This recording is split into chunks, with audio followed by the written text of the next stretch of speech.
We're chatting with Mr. Ricky Skaggs. He's bringing Kentucky Thunder to the Harvester Performance Center in Rocky Mount, January 25th. And Ricky, great to talk to you again.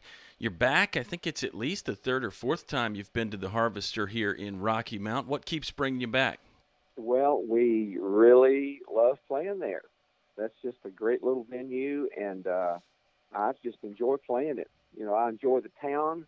I enjoy walking around in Rocky Mount and taking my camera and and just walking around and having fun. It's a great place, and the little restaurant across the road is a great place to eat, and we just enjoy it. We really, really do. Well, I think the last time you were in town, you were with your wife Sharon, and now you've got Kentucky Thunder here. So, a hard driving bluegrass show, I'm sure. Tell us about the lineup with Kentucky Thunder now, because I know sometimes guys come and go, and you get some new talent in there, and it's a band that you've always been pretty proud of, and I'm sure this group is no exception to that rule. Yeah, these guys are just they're incredible. I've got I think well I've had like four I've had four changes, well five changes in like 3 years. A banjo player, a harmony singer has come back that was with me in '96, '97. I've got a new fiddle player. I've got a new bass player. I got a new acoustic guitar player. So I think I think my fiddle player. Well, let me see. Not sure. Well, it's the last time.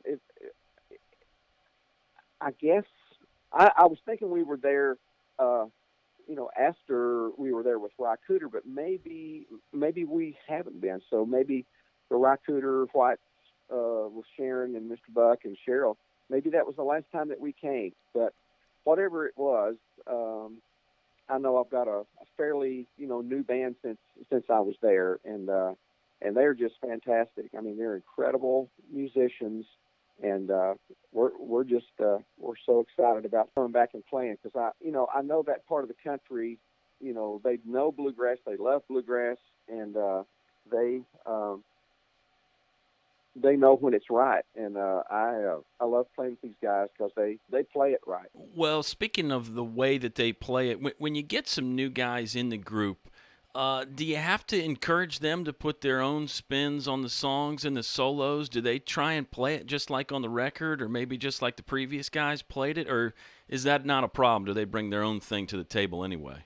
I've kind of had a theory, of I know back in the days when I was playing country music, you know, full band country music back in the '80s up through the mid '90s. When a new guy would come into the band, I really stressed that I wanted him to learn it like the record because there was, you know, when we went on the road and toured, and we had certain singles that people had been hearing on the radio day after day, hour after hour, according to how big they were, uh, people got used to hearing those solos.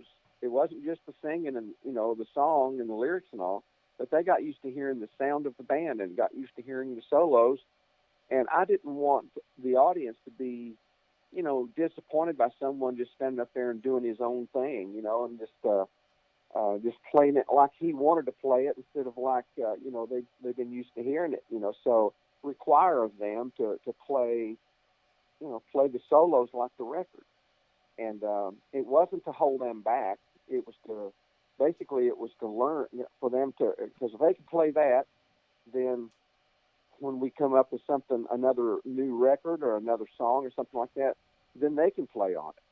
And but in the bluegrass band, it's I listened a lot to Django Reinhardt and Stafford Grappelli. I love that gypsy jazz music. It's a totally different vocabulary of musical notes and patterns and just exercises, I guess, of note patterns. That being in that minor, more of that minor mindset, minor key, and just that the whole structure of that style of music is much different than bluegrass. Bluegrass plays in mostly major keys for the most part, And but I loved that, and so when they would play, when they would say they're just going to play Sweet Georgia Brown or Daphne, or some of those jazz tunes that they had taken from maybe Duke Ellington, or they had taken from uh, some other American groups that may have written them, or old Broadway tunes or something like that. The first time through, the solos, they would establish the melody. If you listen to their music, they would establish the melody. Bob Wills was much like that with his Texas swing music. Um, so I think that it's important to establish what the melody is, and then second time through, the sky's the limit. Just go have fun and play, and play around the melody. You can say goodbye to the melody for a little bit. But let's get, before we end the thing, let's get back, and just reestablish that melody again. And that brings something to the audience.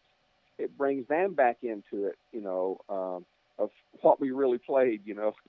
But there's a great story about Vassar Clements and Bill Monroe. After Vassar had left, he was a great fiddle player, and we all loved Vassar. Oh my God, he was so great. He's, of course, played bluegrass with Mr. Monroe for many, many years, and played with a lot of different bluegrass groups. But then he kind of went on and started, was playing with John Hartford a lot, and he'd play with this one and that one and record and all. So anyway, he was out doing, setting in with somebody, or had a Vassar Clemens band or something like that, and he was out playing on the stage, and Mr. Monroe and his bluegrass boys, they were going to be going on next. And so Vassar was playing, I think he was playing Turkey in the Straw or something like that, and Vassar, kicked it off. Then he just he plays like he plays one line of the melody, and then just like goes into, Vassar land, and playing all this, and so, of course, the crowd, loved it. Vassar was Vassar, and so he comes off the stage and comes back, and Mr. Monroe walks up to him and says, Vassar, what was the name of that number you played out there? Well, Bill, that was Turkey in the Straw. No, that there wasn't no turkey within 100 miles of that song right there. So it was, so there's a precedent set for us, playing melody and then kind of moving around with it a little bit.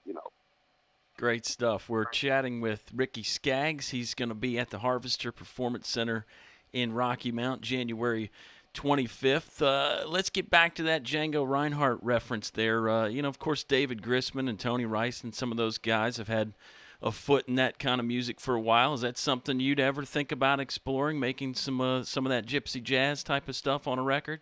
It's really funny you would ask that. My son Luke, he's my youngest. He got married. He asked me to be his best man, and he asked me if I'd be, reception director. If I'd put together, the music and the musicians and all like that. And so I was honored to get to do it. And he said, Dad, I just want you to. We want to dance. We want to have fun. This is the most joyous day of my whole life. And so just Rosemary loves.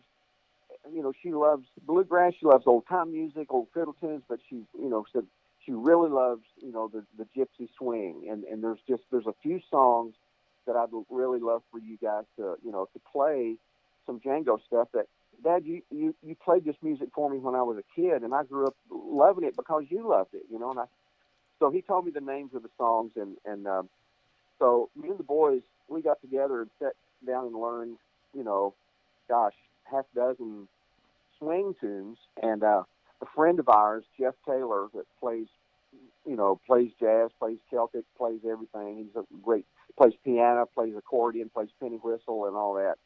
So he, the kids grew up around Uncle Jeff, and so he just by chance was off that day and was able to come and play with us, and so we had we had about 4 or 5 guys that was in the band, and we set our mind on just fiddle tunes, bluegrass tunes, and then we got some slow dance, gypsy jazz things, of Django's, and we had a ball playing it. It was so great, and so the Ryman then well, when we finished the reception, me and the boys were we were all putting our instruments up in the cases, and we all said, man, we got to do this for real sometime. I mean, we just need to do this on a show sometime.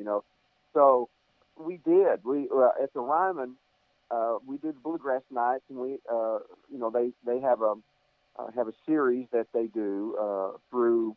I think it's June and July. On Thursday nights, they do this bluegrass series. We usually take we back cleanup. We usually take the last Thursday, and so we one night, well, it was right after Luke's wedding. When July came up, we said, man, let's work up. Let's do some more of those jazz songs and just see how they go with the audience. And we had a little bit of fear and trembling because that bluegrass crowd that comes to see the Bluegrass Nights, they want you to play, but they want you to play bluegrass, and so, but we've seen the audience get younger and younger, as the years go on, and so we just decided we're going to throw out a couple of these jazz things, and I couldn't believe overwhelmingly the crowd just roared and they loved it. It was great, and so we did did a slow tune, and then we did a fast tune, and they equally loved it. So we love doing that, and that might be something that we start kind of throwing in this year into the shows. It's just so much fun to do. And as far as doing a whole record like that, maybe could, it's something we could certainly look at. Obviously, your talent and your bluegrass chops have never been in question, but was it a challenge for you to learn those songs? I mean, something different kind of tested you a little bit when you tried to figure them out? Yeah, it was. I mean, and a lot of it is just not playing daggone majors against minors. Oh Lord, I just have this tendency to start playing a solo, and you just got to learn those scales. You got to learn those minor scales, and so it's just a matter of doing it enough that it comes naturally instead of unnaturally. And so I think that that's a big part of it. It's just getting into doing it more, because I know the more David Grisman, he grew up. Of course, he's a Jewish man, and so he came up listening to a lot of the old Jewish klezmer kind of songs. I mean, Andy Statman is a great buddy of his, and Andy lives in New York and is studying to be a rabbi. And I knew Andy back when he played in a band called Breakfast Special, but he could play this jazz mandolin stuff. It was just crazy, the stuff he was playing. So David kind of grew up around that as well, and so I think for David it was probably a little bit more in his DNA, but I got coal dust in my DNA from Eastern Kentucky, so it's a little different, and so I've kind of had to just train myself to learn those scales and apply them appropriately. Well, let's shift gears musically here and talk about something else. You're going to do, or be part of, I should say, a Mel Tillis memorial coming up in Nashville at the end of the month. Of course, if folks don't know, Mel wrote "Honey, Won't You Open That Door." He had a big hit with that. Talk about what Mel Tillis meant to you and what it means to you to be a part of this memorial that's coming up. Mel was one of the first people of prominence that I met when I came to Nashville. He was always so kind and always so nice to me. He and Buddy Cannon, Buddy was working for him, his publishing company, and Buddy just produced that record on Allison, that country record that Allison did, and it was a great friend. And when I didn't hear. I don't know if Mel ever cut Honey Open That Door. Maybe he did later on after I had a hit on it or something. But But I do know that I heard I heard that song from Webb Pierce Hmm. when I was working with Emmy Lou back in the late '70s. Her steel player Hank DeVito, he would make cassettes when we were getting ready to go on a long trip or something like that.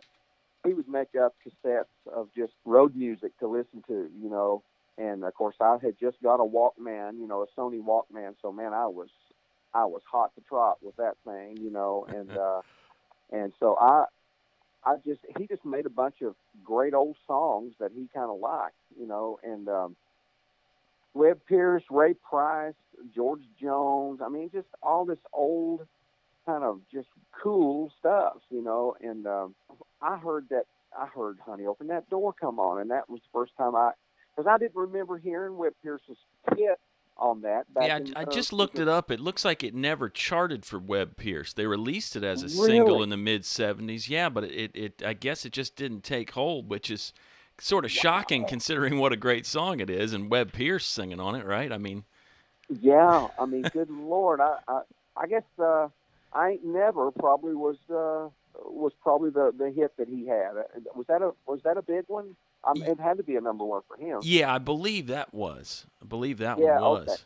Yeah, all right. Well, that was another male song, but I recorded that, and then we, you know, we never put it out as a single, but I recorded that for Atlantic after I left CBS. But I thought we had a great cut of "I Ain't Never." Oh my God, had the oh, what was her name? I guess wasn't the Statesman. It was the Florida. Let's see. Oh gosh, JD Sumner and the Stamps Quartet.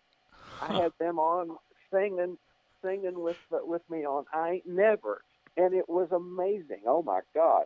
And you know, it's So like you thought I that guess was going to that. be the big hit, and it turned out, honey. Oh yeah, I did. Huh. I did. I just thought that was going to be great, you know. And you know, uh, JD comes out, you know, says, well, it said the line right before it says, "People say, Webb, what's wrong with you? I ain't never," you know, that's the way Webb cut it. And so I said, and people say, and then JD goes, "Skaggs, what's wrong with you?" You know, and that voice that only JD Sumner could, you know, he could just rattle the cage. You know, he was just so incredible. But he's also the voice on Bluegrass Rules, you know, country rocks, but bluegrass rules. But anyway, I just love Mel, and you know, love seeing him at the Opry. I'm so glad that the Opry made him a member a few years back, and he loved the Grand Ole Opry, and you know, did very well in Branson in its heyday, and you know, I mean, he was a businessman and did very very well, you know, and but he was just a friendly guy. Always had a smile. Always pitching a song. He kept telling me he had these songs he wanted me to hear, and I just kept, you know, never got them, you know. And I'd seen him. He said, "Oh man, I'm going to send you some of these songs." I said, "I forgot to do it," and so I'm going to have to get Pam, you know, or somebody from the office to Dig into the find me those. archives. Yeah, find me those bluegrass tunes that he wanted me to hear. You know, that'll be great. And but I look forward to getting to be part of his memorial service, you know, and I ain't looking forward to singing "Honey, Open That Door" at 10 o'clock in the morning, but we'll get her done. Another test of your chops, I'm sure. Yeah, Hey, Ricky, we've taken a lot of your time, but before we let you go, we got to find out what's next for you. What you got planned coming up in the future? Another record, more touring, I'm sure. But what else you got going on? lots of touring. We're actually going to go out and do some country dates this year. Been doing a few of those here in Nashville at the Nashville Palace, and really love doing the country shows. Man, having the steel guitar again, the piano and drums, and getting that red Telecaster out and turning my amp up to 11. It's just having a great time doing that. And so I'd love to get in the studio and record some of that stuff and find some new songs and just do some real honest to God country, you know. And that would be what a concept, you know, living in this city and doing country, you know. So I'd love that, and so that may happen. I know we've been recording Kentucky Thunder dates shows for the last probably 3 years on the road, maybe even 4. Hmm. So we've got just huge uh, hard disk full of of great shows live, and I tell you, that is the best way to hear this band is live. You know, I love going to the studio because I'm just old school, and I love going in and starting from scratch and making a record. The Hillary Scott record that I got to do a couple of years ago, what a fun thing to get to do.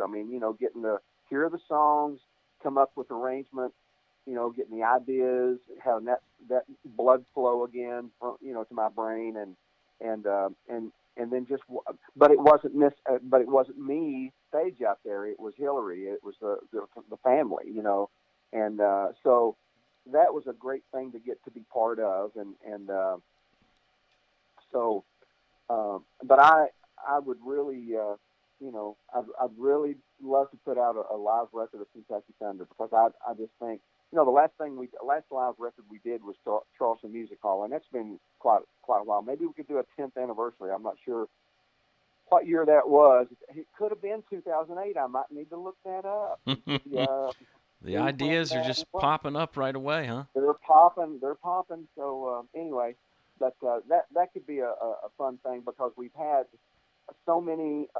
I say so many. We've had Cody Kilby leave, and then Brian Sutton would come and do a date or so with us in the transition. Then we'd get another guitar player. Of course, Jake.